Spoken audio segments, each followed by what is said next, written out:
Hey, all my Scorpio friends. Welcome to my YouTube channel. My name is Teri Hunter. I'm an intuitive astrologer, and I'm here today with your March 2025 monthly horoscope. These horoscopes are based on whole sign Western astrology. So when I'm talking about Scorpio, I'm referring to Scorpio rising as the first house and dictating the landscape of the chart. This is also applicable to Scorpio sun and Scorpio moon, but the chart structure will not be the same. If you don't know your rising sign, you can go to any one of the free birth calculators on the internet. You just need your exact time and location to determine that information. When I refer to a day and a time, it's based on the Pacific time zone, so please adjust for your location. This month is another big month. We start eclipse season. We see Neptune move into Aries for the first time in 164, 65 years. We're teeing up a retrograde, or a retrograde is happening. We're teeing it up as I speak in late February. Mercury and Venus. So there's a huge concentration of energy happening in your fifth and sixth house. The fifth house being a house of pleasure, a house of romance, a house of much of your personal expression, your entertainment, your fun. And then the sixth house of work and also your daily activities and a lot of how you think and process things. So let's pull up the chart. Let's talk Scorpio, because these are very important times for preparation. That's how I think, because as the outer planets settle and move into and then finally settle into their new environments, things are going to feel very different. We've already seen Pluto go from your third house of Capricorn, where it was really reconstructing a lot of the way that you roll, with the way that you think, how you interact with your siblings, your neighborhood, a lot of your everyday activities are in the third and the sixth house. We also, so here's Pluto moving into your fourth house, bringing in new opportunities to feel a sense of home and hearth and to rebirth a nurturing, intuitive sense of yourself and moving it into the future. We will see Uranus later this year dip its toe into your eighth house of transformation and transcendence in many ways, because when we're rebirthed and we rise like the phoenix, we have transcended a lot of the experiences that have up until now potentially anchored us. And then Neptune, of course, will move into your sixth house of Aries. So this is going from earth and water into fire and air, and it's just super, super powerful.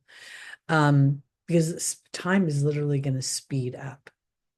So let's just start the month off looking at Venus, because Venus is stationed. She's going to go retrograde on 2nd, and she's going to move back into your fifth house, which could very much bring back old lovers, old friends, old interests, old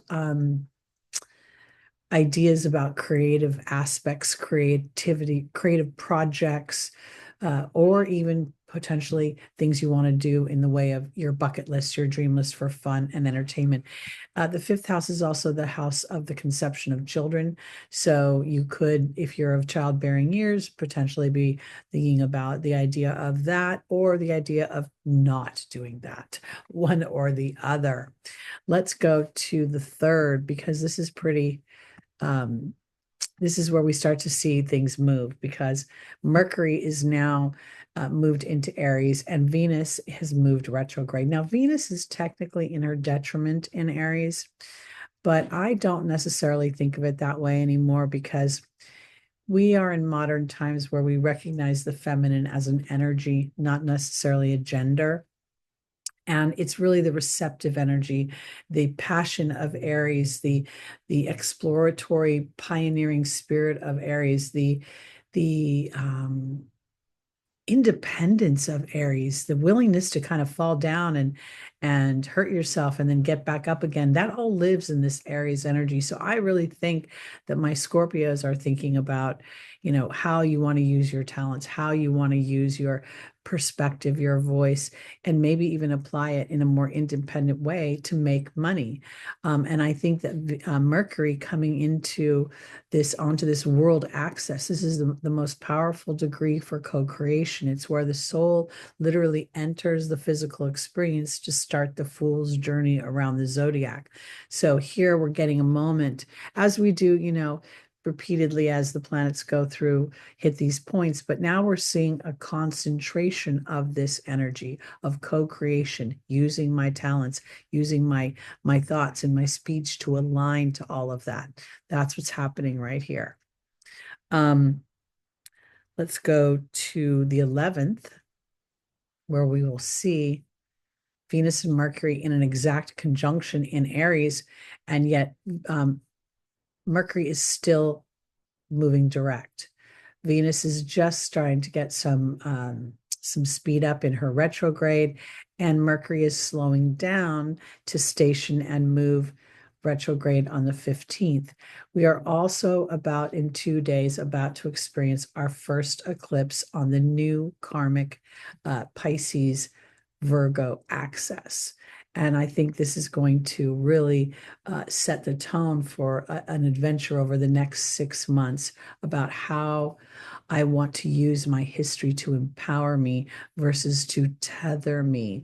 The challenge with the Scorpio energy is that you really do see a deeper psychological imprint of people's motives and of their actions. And sometimes knowing that at such an intuitive level is like an anchor for you, because you kind of want to go in there and do your Pluto, ruling planet Pluto reconstruction, break that down.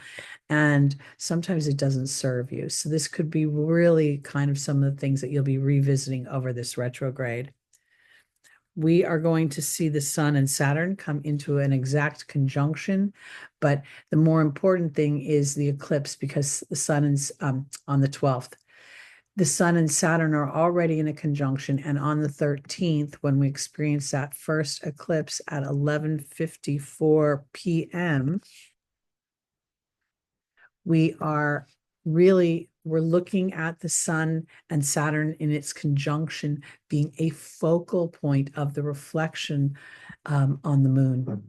And this south node here is very much kind of backing me into this idea that, okay, so this is something about being overly rigid, overly connected to process, overly running around in my everyday activities, trying to somehow perfect something and not recognizing the fabulousness of its flaws and how that offers me opportunity for karmic choices and awarenesses. Saturn this is such a powerful eclipse because of Saturn's conjunction, because Saturn is going to catch up with Neptune, and then the two of them are going to move into your 6th house.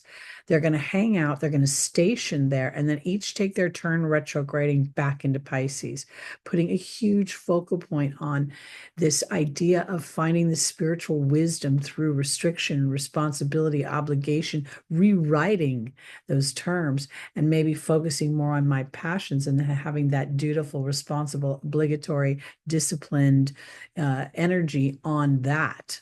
So as we go into this full moon eclipse, which is really illuminating something, it's kind of offering a new beginning when we recognize what we're willing to do and what we're willing to endure to have the experiences we want to have. And for you, it's dreamy romance. Okay, or at least part of it is.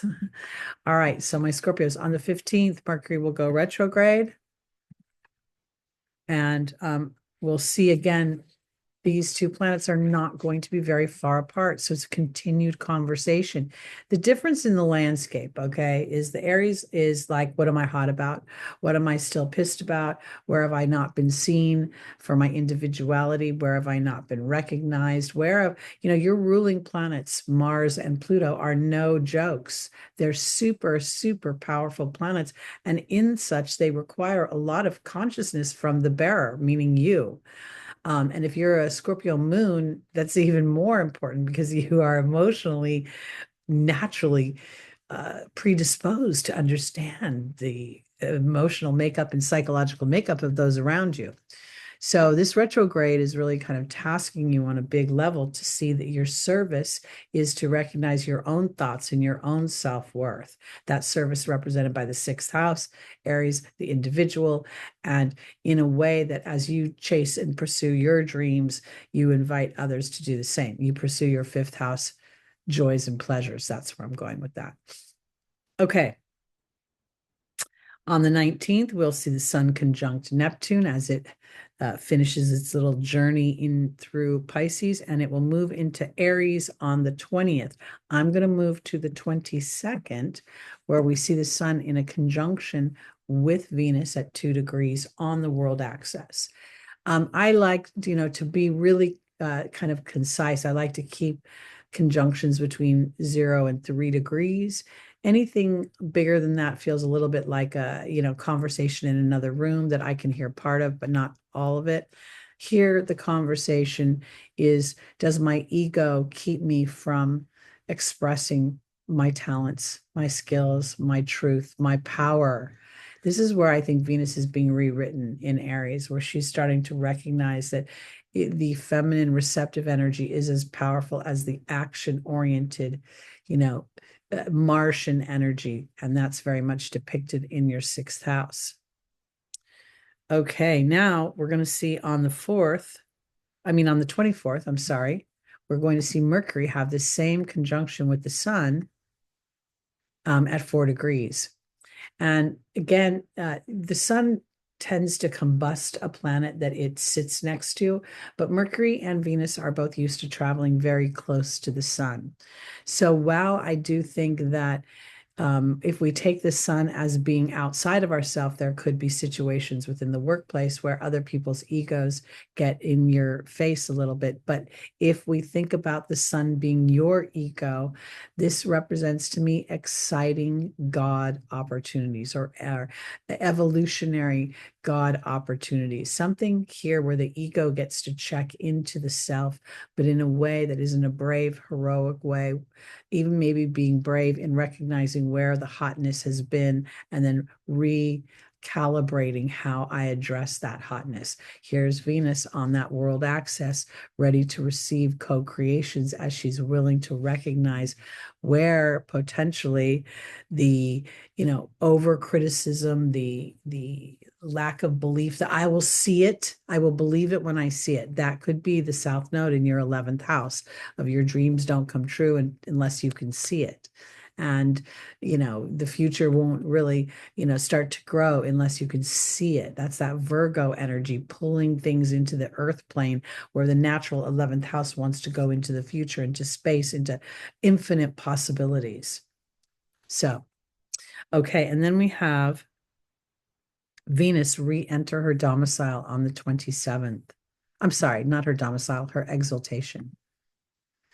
I like this so much because this is really, she is literally where she comes out of the Aries energy, especially off that 0 axis of co-creation. She gets to settle back into a little bit of a relaxation time where she gets to, not have to take action, but really commune with God and the angels about what it is she wants to experience. And again, anything that you want to conceive, whether it be an actual human or a project or a partner. It's so powerful right now to really connect with your divinity within. The whole conjunction between Mercury retrograde still in Aries, really representing, I'm going to think individually about the possibilities of what I want from my fifth house. The 29 degrees reduces down to an 11. That is significant because it is the master number of thought. And Spirit will say, what are you thinking right now? Your thoughts are manifesting very quickly. Now on the 29th at 3:58 a.m., we're going to see a partial solar eclipse in Aries at 9 degrees. And this is where the sun and the moon come together in the darkest phase of the moon. And this 9th degree is rather significant because it's like the Sagittarian degree of expansion. And I think that this new moon offers my Scorpios an opportunity to set the seeds for expansion through your individuality and your own entrepreneurship, and set the tone for that and the faith for that as you start to plan and to prepare for this birthing. And I think a lot of it will come from the ideas and from the revisit that Mercury and Venus have as it goes further into your fifth house.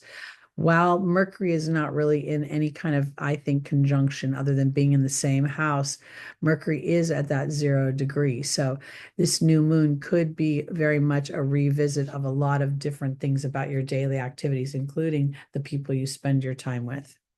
That could be very much on the docket. I'm going to be doing separate videos for the eclipses, so please check those out. But here, real quickly, I'm just going to point that the only real aspect that it makes to Scorpio is this half square to Uranus. So at the time of this new moon solar eclipse, you won't be able to actually see evidence of what you're endeavoring or what you're planting, but your willingness to continue on. Again, that's Saturn looking for discipline and responsibility for your co-creation. And really, that I'm always going to be in it to win it. There's no back door. So that's going to be very powerful. Let's go now to the 30th, where Mercury re-enters Pisces. We see now Mercury here, conjunct Neptune. This little end of the month feels it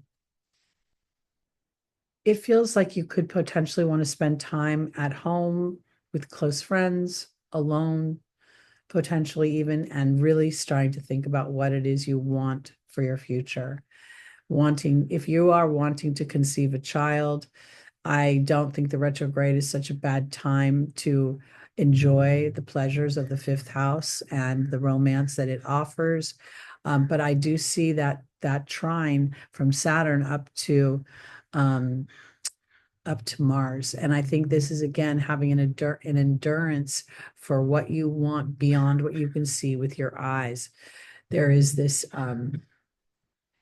technically, well, I prefer to have a 1 to 3 orb. All of the planets that are in Pisces are making a trine to Mars in 1 degree or in one vibration, in one influence or another, with Saturn being the most influential. So everything that's being reviewed right now, from your fifth house energies, from your creativity to the conception of children, to your enjoyment, your pleasure, your romance, it's all contingent upon your braveness. As one of your ruling planets says, will you trust a bigger picture of intuition and nurture thyself versus potentially focusing in on what hasn't happened and being hot about it. The challenge with Mars in Cancer is that it feels very misunderstood, because Mars is hot, and in Cancer it can feel very steamy. And yet at the same time, Mars can make some very good points, but Mars is learning how to make those points in a way that enrolls others in the vision versus alienating them. So here, when we saw that activity, we're looking at you having a conversation that re-engages your belief system in what is possible. And this year will really give you a glimpse of that if you're willing to step into the opportunities that Spirit offers you and you test the waters. It's emotionally, it's physically, it's financially, it's mentally, I mean, many, many layers, and you'll probably see evidence of what it is the focus in your personal chart. So look for that. All right, my Scorpios, that's it for March 2025. Again, my name is Teri Hunter. I'm an intuitive astrologer. Please join me Wednesday afternoons at 4 p.m. Pacific time, where we spend a couple hours focusing in on you and your personal questions. That's where I do tarot card readings for the people in the chat, and those that donate through Super Chat or through Super Thanks move to the top of the class. On Sunday mornings, I'm also live at 11 a.m., and that's where we look at the transits for the week ahead, and we do a little general reading there as well. Please please subscribe. Check out my Venus and Mercury retrograde. You'll see that video at the end of this video, and I hope to see you in the chat, in the live. See you soon. Have a great March.